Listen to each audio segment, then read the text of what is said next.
Bueno, con esta clase damos inicio a la unidad sobre método.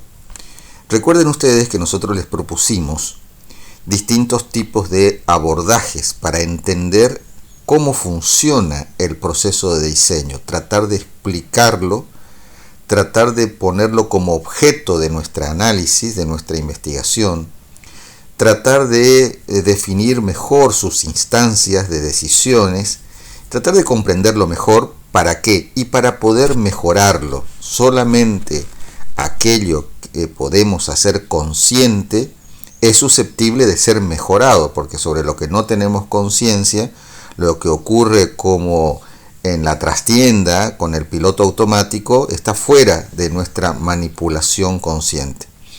Entonces hemos visto ya cómo analizar el proceso desde el punto de vista de la elaboración, formulación, gestación y abordaje de los problemas de proyecto. Hemos visto cómo el proceso tiene una raigambre lógica que tiene que ver con la toma certera de decisiones y con la calidad de los resultados. Y ahora vamos a ver de qué tipo es ese procedimiento, ese proceso que nos permite llegar a buenos resultados, a una buena propuesta arquitectónica. Vamos a tratar de generar una nueva conceptualización de método. Yo considero de que el valor máximo de la formación de un arquitecto y el resultado también más importante de esa formación es la de ir construyendo un método. Porque todo lo que aprendemos en la carrera puede ser considerado desde un punto de vista particular, específico, restringido: la historia, la tecnología, los cálculos, la planificación, la teoría, la representación, etc.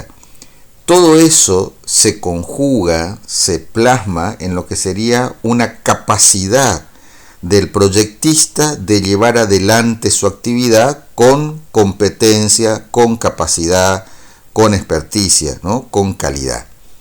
Es decir, lo que nosotros nos llevamos como mayor valor o de mayor valor cuando nos recibimos es que tenemos un método de trabajo que nos permite afrontar cualquier tipo de desafío profesional.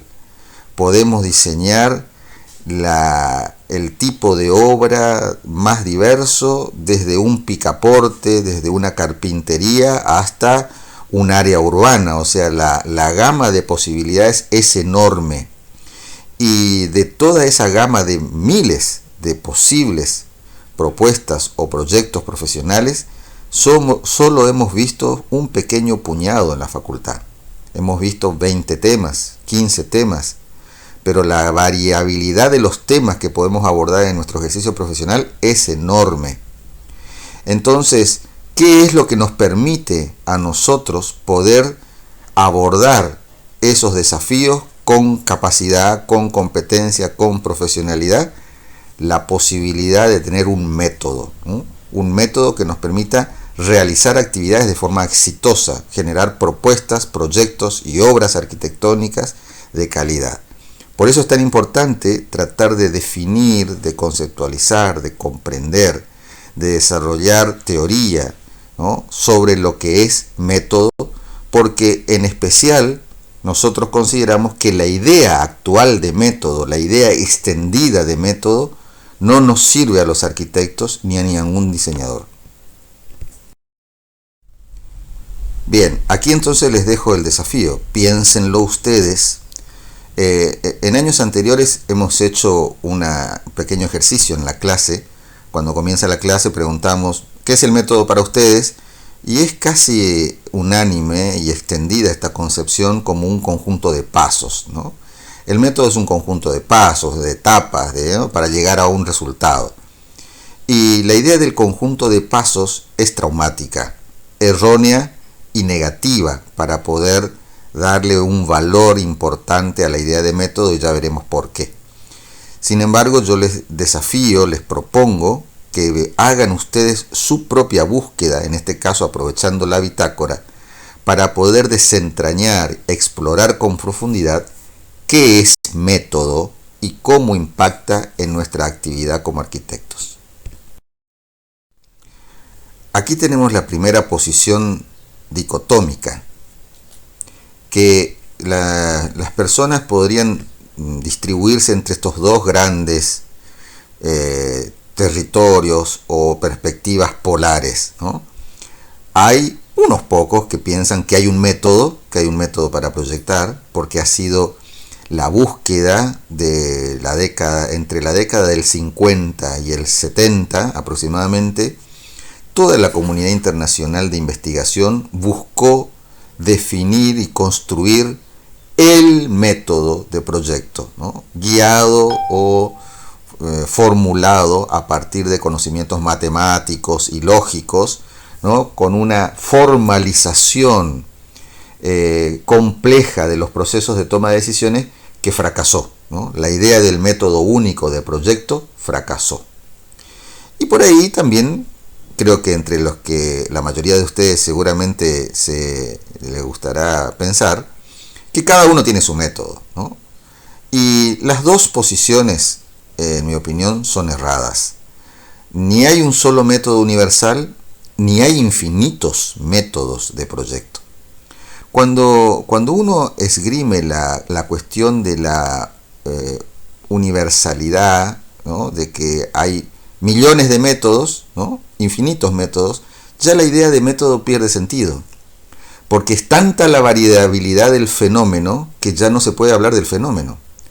Entonces no podríamos nosotros pensar qué es método si hubieran infinitos métodos, ¿se entiende? Entonces no podríamos encontrarle el punto común, el elemento aglutinador para poder hablar de método como una categoría conceptual y como un proceso de toma de decisiones práctico, ¿no? Entonces tenemos que encontrar un punto intermedio en el cual sí es cierto que cada uno lleva adelante la estrategia metodológica con su estilo o con sus conocimientos, con sus capacidades, pero que el método es uno solo. Y eso es lo que vamos a tratar de avanzar un poco en esta clase. Bien, aquí tenemos como estas dos grandes extremos, ¿no? Entre la indeterminación absoluta, o sea, no podemos determinar nada, no podemos hablar de método porque existen tantos y tan variados, tantos como personas proyectadoras hay, que la idea de que todos tenemos un método no nos permite avanzar sobre en qué consiste el método, ¿no? Porque tendríamos que preguntarle a cada uno, vos, qué es el método para vos y cómo lo llevas adelante. Sin embargo, pensamos que, y esto lo vamos a desarrollar con mayor profundidad en otra clase, existen elementos que son invariantes, que siempre están.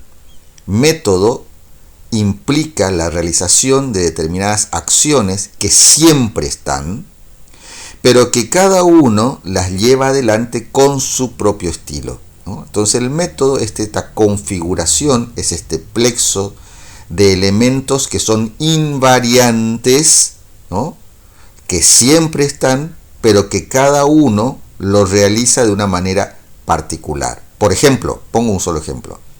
La representación visual, ya sea digital, analógica, en 2 dimensiones o en 3 dimensiones o en animaciones, la representación visual es una invariante del método, porque no podemos proyectar nada que no podemos visualizar, ¿no? Es como que pudiéramos proyectar solo en la cabeza sin transmitir a nadie ni a nosotros mismos las ideas y los resultados del proyecto. Entonces la representación visual es una invariante del método que siempre está.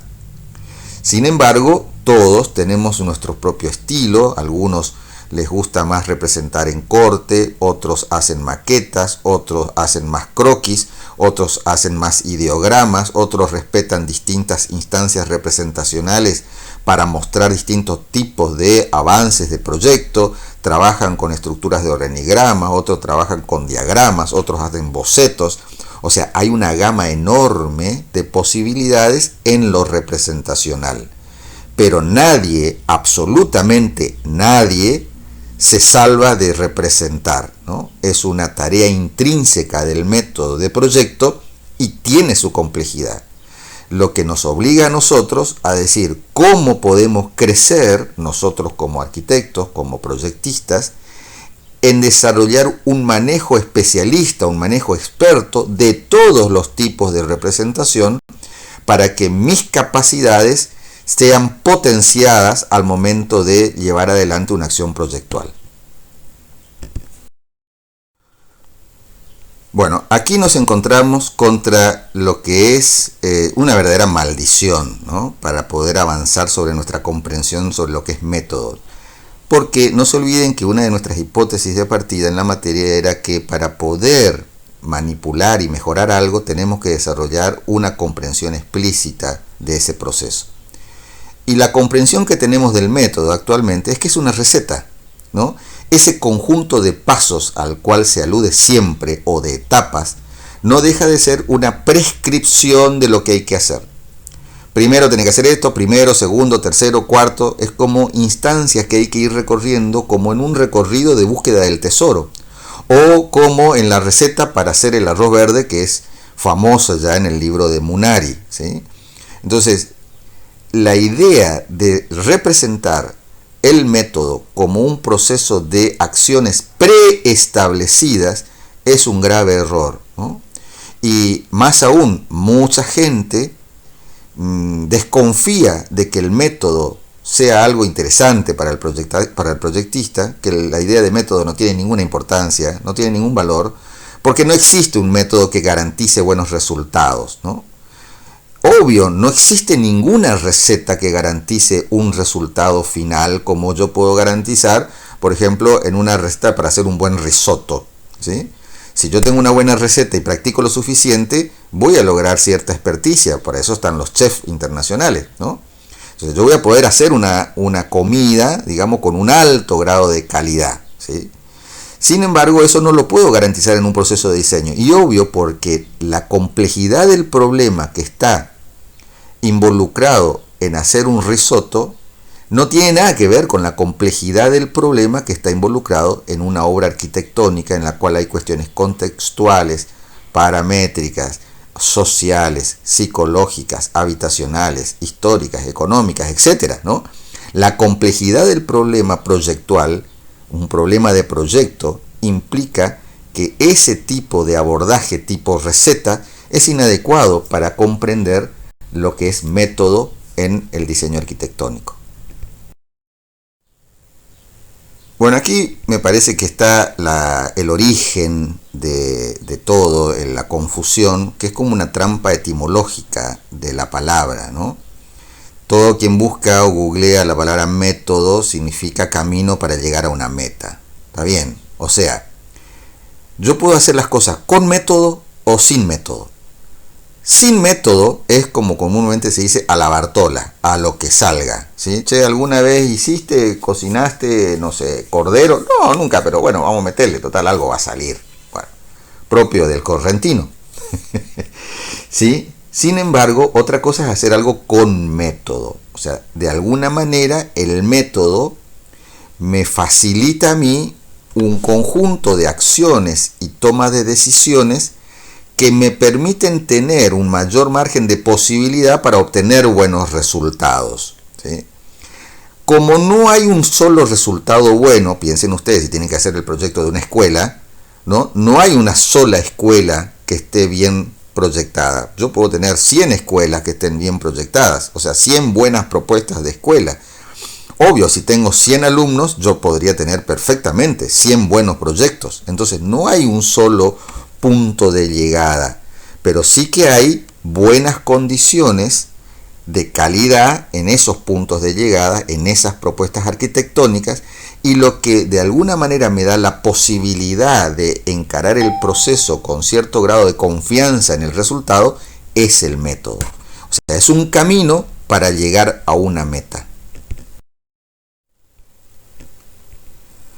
Pero no son pasos, ¿no? No son pasos. El camino no implica pasos.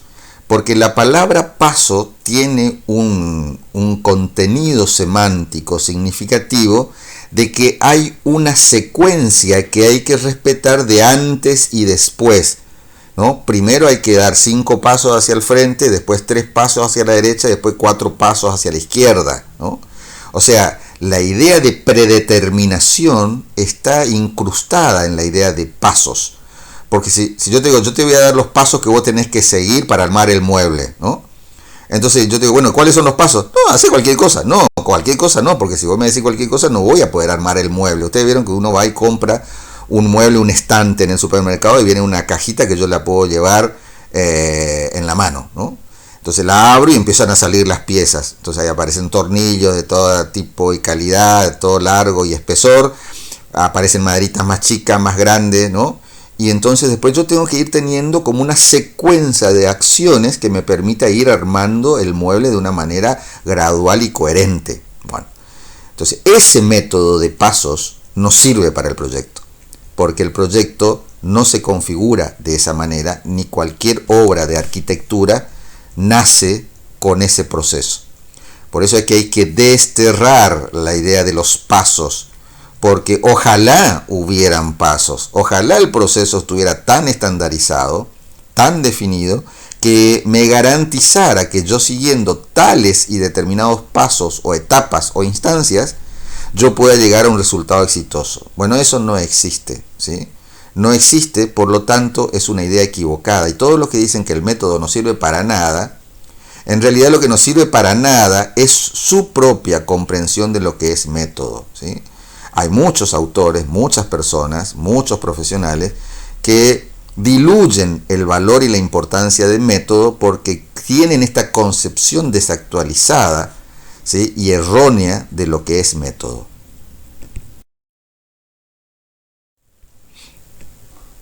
Bueno, acá a la derecha aparece la tapa de un libro bastante conocido, de un autor nacional, ¿no? Que habla de pasos, ¿no? Los pasos. Y después tienen un par de esquemas que también definen pasos, ¿no? Pasos o etapas. Primero, segundo, fíjense el de abajo, ¿no?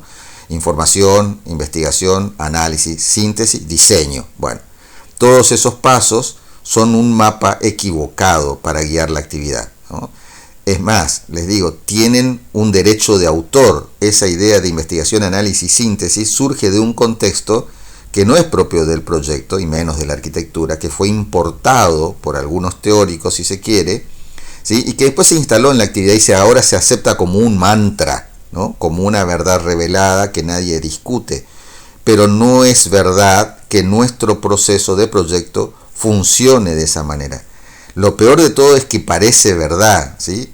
Y aún peor, que los que enseñan o regulan el aprendizaje proyectual estructuran el aprendizaje con este esquema y nos hacen caminar con ese defecto de fábrica, ¿no? Nosotros damos por hecho que las cosas funcionan así. Yo los desafío, y en algún momento podemos conversarlo, a pensar si siempre debemos seguir ese camino de primero información, después investigación, tercer lugar para el análisis, cuarto para la síntesis, etcétera, ¿no? Y el diseño viene después, ¿sí? Como que el diseño es un producto que se sostiene de esos argumentos o de esos insumos que están acopiados en una primera fase, ¿no? Toda la idea de fases, etapas, solamente es coherente cuando yo estoy hablando de productos preliminares. Por ejemplo, yo puedo decir que un anteproyecto está antes que el proyecto. O sea, yo puedo decir primera etapa, anteproyecto. Incluso puedo ir más atrás.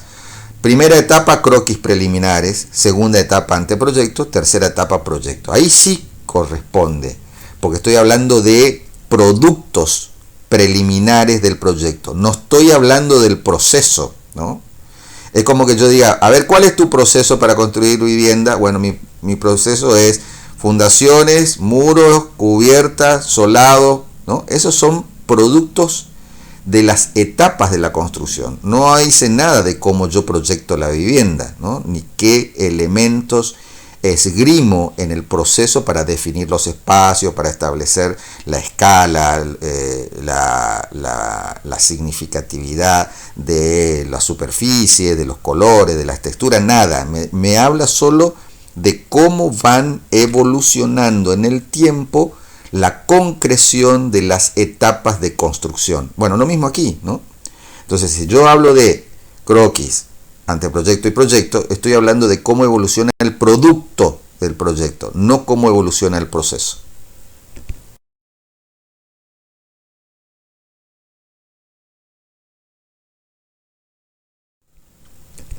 Aquí les pongo algunos esquemas. Fíjense, en general, esta idea de secuencia de pasos es conocido dentro de toda una gran categoría de modelos metodológicos que se llaman modelos lineales, ¿no? El modelo lineal puede estar graficado en una línea o puede estar graficado en un círculo, puede estar graficado como si fuese en niveles sucesivos, en una helicoide o lo que sea, ¿no? Siguen siendo lineales. Lo que postula es que hay cosas que se hacen primero, que ponen las condiciones para segundas cosas, terceras, cuartas, etc. Y algunos le han inventado el feedback, ¿no? El vuelta atrás, que es una metáfora engañosa porque nadie vuelve atrás. A menos que alguno de ustedes haya alguna vez vuelto atrás. Lo que se hace es volver a considerar algo que se consideró en el pasado. Siempre es hacia adelante, ¿no? O sea, yo no puedo volver a la etapa de anteproyecto o no puedo volver a la etapa del relevamiento. Lo tengo que hacer de nuevo, ¿no? Eso no significa volver atrás. Significa considerar de nuevo por segunda vez algo que ya lo he hecho, ¿sí? La idea del feedback es una metáfora interesante que parece exitosa, pero contiene en su propio contenido semántico un engaño, ¿no? Es como yo pueda regresar el tiempo a marzo y decir, bueno, estoy en marzo y todavía no comienza la cuarentena, ¿qué hago? ¿No? Es imposible eso. O sea, yo podría ahora repetir rutinas que he hecho en marzo, pero no puedo volver atrás, ¿no? Entonces, todos estos sistemas de método tienen que ver solamente y exclusivamente con modalidades de procesar información. Pero el método de proyecto es mucho más que un procedimiento de procesamiento de información. Es cierto que la información es imprescindible, pero no es suficiente para nada, para todo lo que se produce en un proceso proyectual. El único esquema que podríamos decir que tiene algo que ver con la realidad es esa especie de madeja de hilo que aparece ahí arriba a la derecha, debajo del título, que va y viene a través de distintos momentos que podríamos decir, eso se parece más al proceso real, más que estos ejemplos tan limpios, tan delicados y tan puros, ¿no?, que parecen enseñarnos qué hacemos cuando proyectamos. Bueno, aquí está uno de los ejemplos típicos, ¿no? Munari en realidad desarrolló una teoría sobre el proceso mucho más interesante que la que aparece en sus gráficos. Lo que pasa es que lo que se extendió universalmente, popularmente, lo que hizo popular al trabajo de Munari es ese esquema de etapas, de momentos, ¿sí?, lineal de desarrollo del método, y es lo que debemos discutir, ¿no? Sin embargo, para hacer honor a la verdad, toda la teoría de Munari es mucho más interesante que lo que aparece en ese esquema. Bueno, este diagrama desarrollado por un investigador que se llama Visser es solamente para mostrar que muchos autores han desarrollado esta idea de las etapas, ¿no? Etapa 1, etapa 2, etapa 3, paso 1, paso 2, paso 3, y yo dentro de la instancia 1 puedo definir 3 o 4 etapas también, ¿no? El análisis, la síntesis, el modelo, o sea, la evaluación, o sea, están todos dentro de la misma bolsa, ¿no?, que intentan contar el método como un conjunto de etapas, de pasos que se organizan en el tiempo con una determinada distribución, y esa distribución está prevista de antemano, y ahí está la clave, ¿no? No es que en el proyecto no haya etapas o no haya pasos o no haya decisiones. Lo que no hay es una predefinición, una preestandarización universal del proceso metodológico. Ese proceso metodológico se configura en la propia práctica, ¿no? Y ahí está la gran diferencia. las etapas, los pasos, ¿no? Las decisiones van cobrando vida original en cada proceso de proyecto, en cada proceso práctico. Es la práctica de un proyecto particular la que va gobernando ese proceso de toma de decisiones, desoyendo cualquier tipo de plan de funcionamiento preorganizado de antemano. Bueno, aquí les doy, dentro de lo que es un proceso de toma de decisiones, nosotros tenemos como grandes territorios o escenarios, ¿no? En uno es el escenario de la indeterminación. Ustedes habrán escuchado varias veces esta palabra, en donde todo está indeterminado porque no hay manera de predecir o de saber qué puede llegar a ocurrir si pasa algo, cuáles pueden ser las consecuencias de una decisión que uno tome. Y la otra es la certeza. Yo sé con certeza qué va a pasar si tomo esta decisión o si asumo esta estrategia. Después hay otros, ¿no? Otros territorios que también son importantes. Está el riesgo, la ignorancia. Sin embargo, para ir rápidamente a lo que quiero decir, el proceso de diseño está instalado en el territorio de la incertidumbre. Y por suerte que es así, en el sentido de que si fuese todo un proceso de certezas, no habría diseño. Habría un vademecum con propuestas ya realizadas que son las correctas, y uno solo tendría que seleccionar la propuesta correcta de acuerdo con la demanda. La incertidumbre del proceso de diseño, la incertidumbre de la propuesta final, es lo que despierta toda nuestra capacidad creativa, toda la capacidad que tenemos de innovar, toda esa riqueza que tenemos en generar alternativas, de crear cosas nuevas, de evolucionar sobre lo que ya existe, ¿no? De cambiar formas de vida, formas de habitar, formas de construir. Eso es porque tenemos en un primer momento un bloqueo o un obstáculo de la incertidumbre de que no sabemos qué hay que hacer o cómo va a ser la propuesta final. Esa incertidumbre nos invita a un camino de búsqueda, de exploración genuina, y en esa exploración genuina, en esa búsqueda de nuevas alternativas, es donde aparecen las nuevas propuestas y donde aparece la riqueza que tiene el proceso de diseño en la arquitectura. Bien, la clase de hoy tiene esta idea, ¿sí? Esto es lo que ustedes tienen que tomar como expectativa de la clase de hoy. Llevar adelante, ustedes mismos, llevar adelante una crítica a esta, miren, hasta nefasta concepción que dice que el método de diseño es una secuencia de pasos, etapas o fases, ¿no? Preestablecidas. Toda configuración del método como una secuencia de pasos o etapas no nos sirve para nada, ¿sí? Obviamente, repito, no es que el método no sirva, lo que no sirve es esta concepción de método, ¿sí? Entonces esta concepción de métodos debe ser descartada.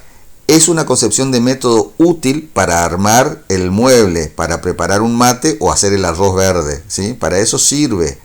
Sin embargo, para proyectar arquitectura no sirve. Hay que descartar esta idea de método, hacer una crítica contundente y poder pasar a una instancia comprensiva mayor, mejor y superadora, ¿sí? Esta es la tarea que ustedes tienen entre manos, ¿sí? El desafío es que ustedes hagan la crítica de esta concepción de método. ¿Por qué? Porque el método, como dije al principio, es el mayor atributo que pueden llevarse al finalizar la carrera, ¿no? Lo que ustedes se llevan realmente como formación es la formación en un método, el método de ser diseñadores, proyectistas, en este caso de obras arquitectónicas.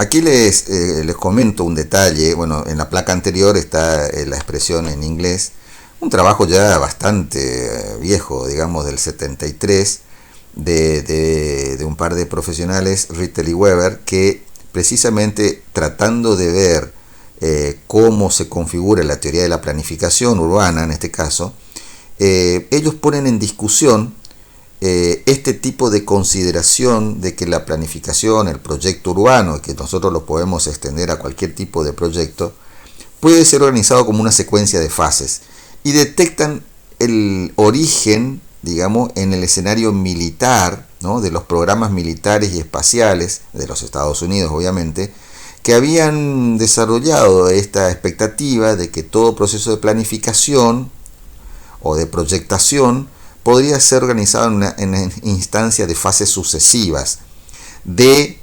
acreditación o de consolidación de un volumen de información suficiente como para tomar una decisión. Y entre la información y la decisión hay un salto creativo, ¿no? Es la famosa caja negra de la arquitectura. Hemos funcionado así por décadas. Por décadas, ¿cómo ha funcionado nuestro proceso, ¿no? Juntá toda la información, esperá que te surja la idea, hay un salto creativo, no sabés de dónde sale y esa idea puede ser válida o no y hay que ponerla a prueba, ¿no? Ahora, ¿cuál es el proceso de gestación de esas ideas? ¿Cómo es el territorio en esa brecha, en esa caja negra? Nadie lo sabe, ¿sí? Ni nadie quiere saberlo tampoco, ¿no? Entonces todos nos ponemos a evaluar productos, el producto de lo que significa esa idea, ¿no? Cómo se materializa esa idea. Ahora, ¿de dónde la saco? ¿Cómo hago yo para transformar información en propuesta? A nadie le interesa, ¿sí? Sí, a muchos le interesa, pero no a nosotros. Entonces, este modelo es un modelo equivocado, ¿sí? Que en general, como dije anteriormente, lo que dicen también Rittel y Weber, es que este proceso de pensar la instancia de etapas, de pasos, de secuencia, sirve para problemas simples, pero no para problemas complejos. Y todo problema de proyecto, todo problema arquitectónico lo es. Bueno, finalmente derivamos en esto que es el otro concepto fundamental de la clase, ¿no? Primero, realizar una crítica. Segundo, entender que podemos detectar funciones, ¿sí? ¿Para qué sirve, en una palabra, el método? Y hay una función que es prescriptiva, que es la que hemos tratado de criticar o de proponer una crítica. La función prescriptiva de un método es decirte qué tenés que hacer, ¿no? Con un orden y una secuencia determinada para garantizar el resultado, para garantizar la meta, ¿sí? Entonces esa es una función prescriptiva o descriptiva, describir qué hay que hacer, ¿no? Entonces decirte lo que hay que hacer. Vieron que la prescriptiva significa cuando te vas al médico te da una receta, la receta es una prescripción médica. La prescripción significa que lo que está ahí te lo tenés que cumplir, ¿no? No puedes hacer lo que querés. Si te dice una pastilla a la mañana y una a la noche, no puedes tomar 5 a la mañana el lunes y 4 el viernes, ¿no? Tenés que hacer lo que te dice el médico, por eso se llama prescripción. Esa es la función del método que tenemos que discutir. Pero hay otras funciones que nosotros podemos incorporar y sobre las cuales los invitamos a que ustedes reflexionen. Una es la función cognitiva o comprensiva, ¿sí? ¿Qué significa? Significa que si nosotros sacamos el piloto automático y tratamos de aprender qué es lo que hacemos cuando proyectamos, por qué lo hacemos así, lo que decía la finalidad de la teoría, ¿se acuerda? Es tratar de decir cómo funcionan las cosas y por qué, cómo funciona el proceso de toma de decisiones del proyecto y por qué funciona así y cuándo da resultado y cuándo no y qué hay que hacer en determinadas situaciones y cómo puedo yo profundizar mi capacidad.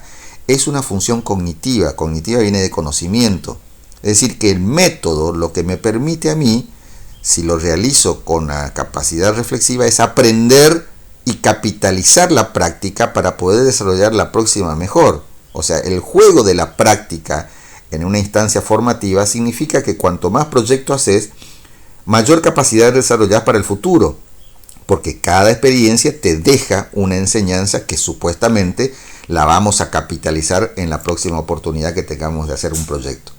Pero para poder capitalizar aprendizajes tenemos que ser conscientes de lo que estamos haciendo porque no es automático, ¿no? O si lo dejamos en el plano de lo automático, nos perdemos de aprender muchísimo más, ¿sí?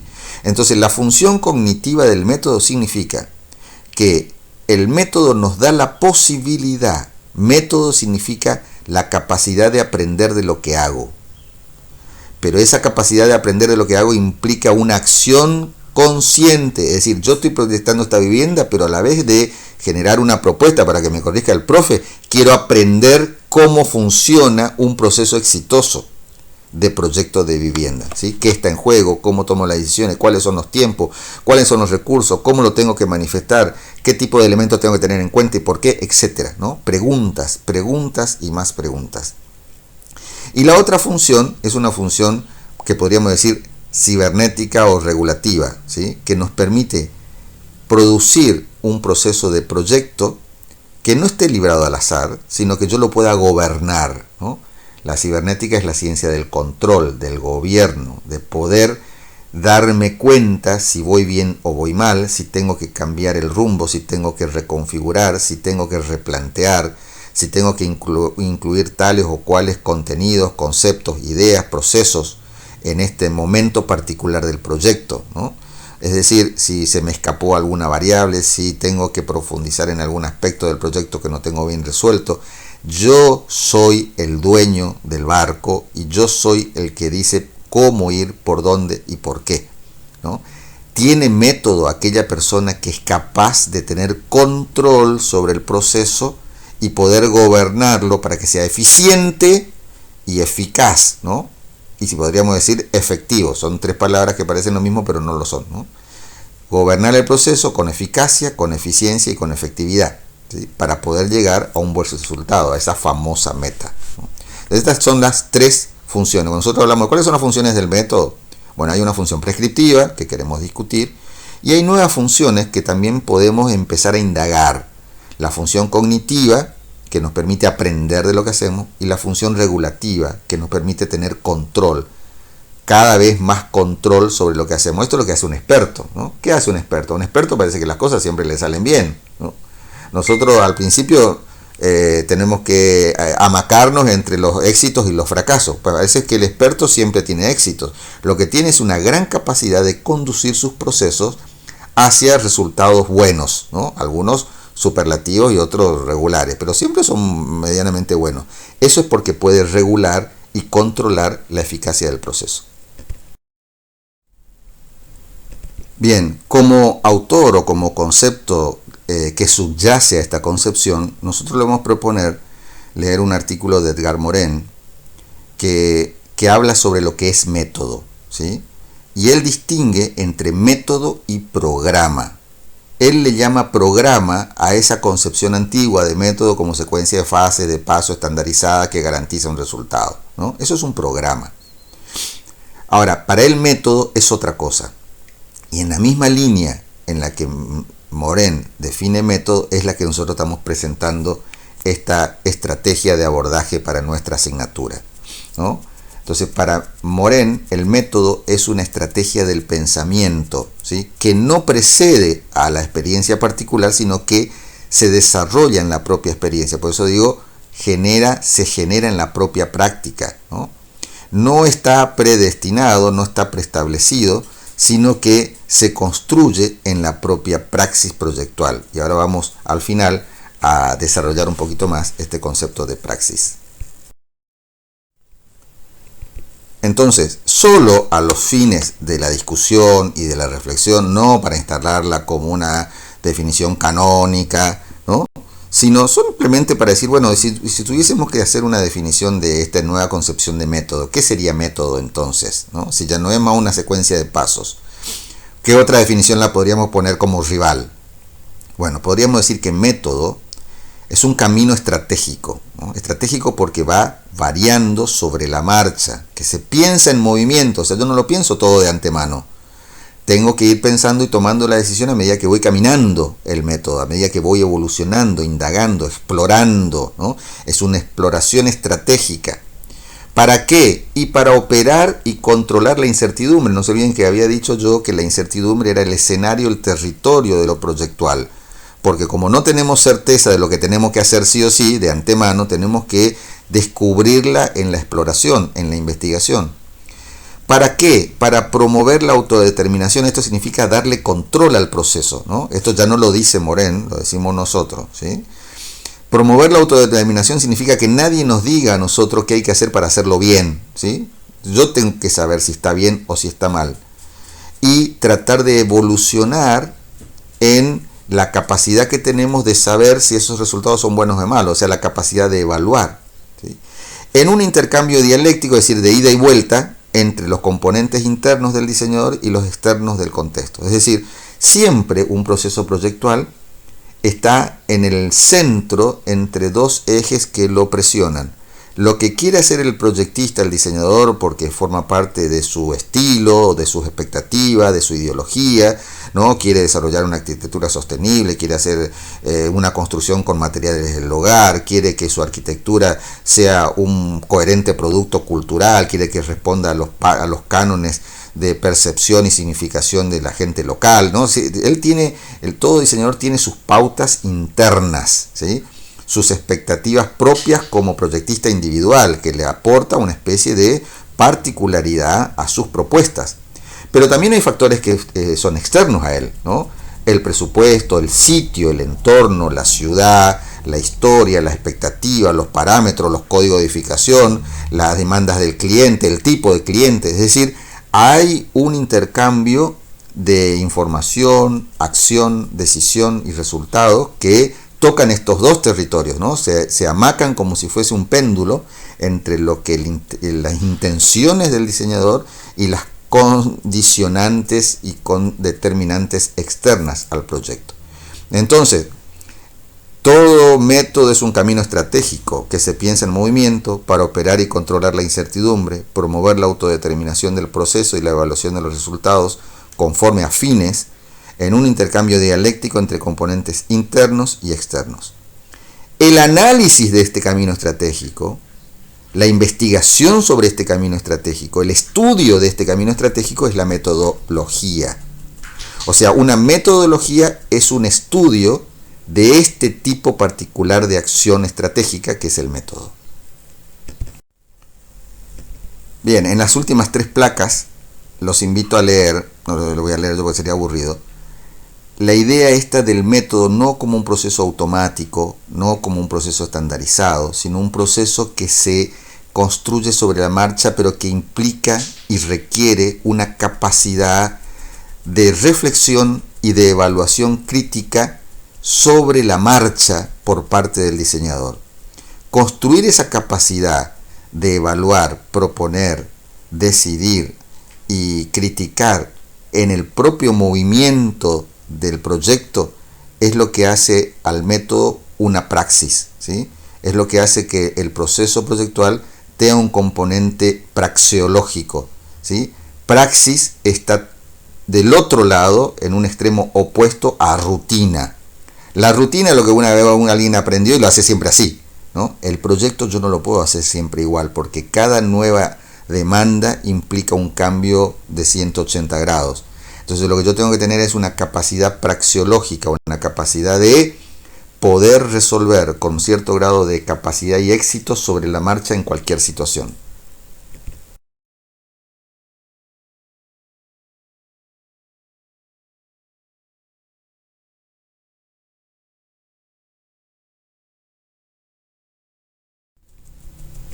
Bien, estas son las preguntas para el práctico que de la bitácora ya las dije durante la clase. Estas son para el práctico, ¿sí? La idea es que ustedes realicen su propia crítica sobre la concepción actual sobre método y método de diseño. En este caso, fíjense que es una pregunta común, ¿no? Porque ya le he pretendido una evaluación crítica del método en sus propias bitácoras. La bitácora se puede plantear con otro estilo, con gráficos, con esquemas, con citas de otros autores, y en el práctico puede ser más conciso, ¿no? Puede ser una redacción más concreta sobre lo que implica la crítica sobre el método. En este caso es una pregunta común, tanto para el práctico como para la bitácora. Segundo, que analice esta concepción cognitiva del método y que se la vincule con la idea de estrategia y de praxis, ¿no? ¿De qué manera el proceso estratégico, ese camino estratégico en el cual gobierna la praxis, ¿no? No la mera práctica? La mera práctica es repetir, práctica es repetir, ¿no?